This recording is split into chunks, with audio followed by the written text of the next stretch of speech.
அனைவருக்கும் வணக்கம். ஒரு அன்பர் இந்த கேள்வி கேட்டிருக்கார்.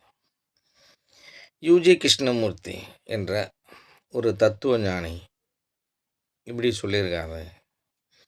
என்ன அப்படின்னால், முக்தி, மோட்சம், ஞானம் என்பது கிடையவே கிடையாது.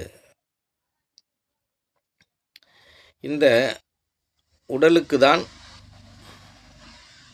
இந்த உயிரோடைய தேவை என்பது இருக்கு.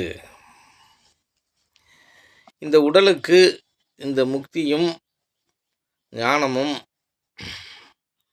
மோட்சமும் உடலுக்கு தேவையில்லை என்று சொல்லியிருக்கிறாரே, அதை பற்றிய உங்கள் கருத்தை நீங்கள் பதிவிடவும் தயவு செய்து அப்படின்னு கேட்டிருக்காரு. இப்போ இந்த யூஜி கிருஷ்ணமூர்த்தி என்பவர் ஒரு தத்துவ ஞானி. அவர் தன்னை உணர்ந்த ஞானி அல்ல. தத்துவ ஞானிகளுக்கு எப்பொழுதுமே ப்ரூஃப் வேணும். எல்லாத்துக்கும் ப்ரூஃப் வேணும் அவங்களுக்கு.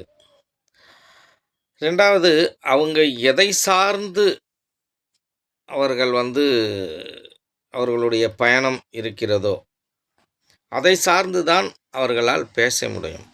அவர் என்ன உணர்ந்தாரோ அதை பற்றி தான் அவர் பேச முடியும். அவர் புறத்தை தான் உணர்ந்திருப்பார். அகத்தை அவ்வளவாக உணர்ந்தவராக அவர் இருக்க மாட்டார். அப்போ தத்துவ ஞானிகளுக்கும் மெய்ஞானிகளுக்கும் உண்மையான நம் சித்தர்களுக்கும் மிகப்பெரிய வேறுபாடு இருக்குது.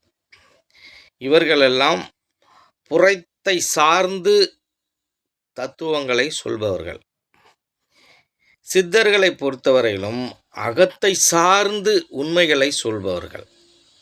ரெண்டுத்துக்கும் மிக பெரிய வேறுபாடு இருக்குது. என்ன அப்படின்னால், தத்துவம் என்பது உண்மையும் பொய்யும் கலந்தவாறே இருக்கும்.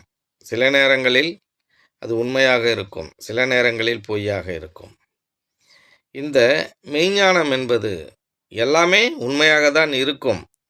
ஆனால் புரிதல் இல்லாத காரணத்தினால் நம்மளால் புரிஞ்சிக்க முடியாது. ஏனென்றால் அவர்கள் எல்லாம் அகத்தை பார்த்து உணர்ந்து சொல்லிய விஷயங்கள் அது. இவர்கள் எல்லாம் புறத்தை பார்த்து சொல்லிய விஷயங்கள். அவர் சொன்னது என்ன சொல்கிறாரு அப்படின்னால், இந்த மோட்சம் என்பதும் இந்த முக்தி என்பதும் ஞானம் என்பதும் உடலுக்கு கிடையாது அப்படின்னு சொல்கிறாரு. அது ஒரு வகையில் உண்மைதான். என்ன அப்படின்னால், இந்த மோட்சம் என்பதும் ஞானம் என்பதும் முக்தி என்பதும் உடலுக்கு கிடையாது, உயிருக்கு தான். உண்மைதான். இந்த உயிருக்கு தான் மோட்சம் என்பதும் முக்தி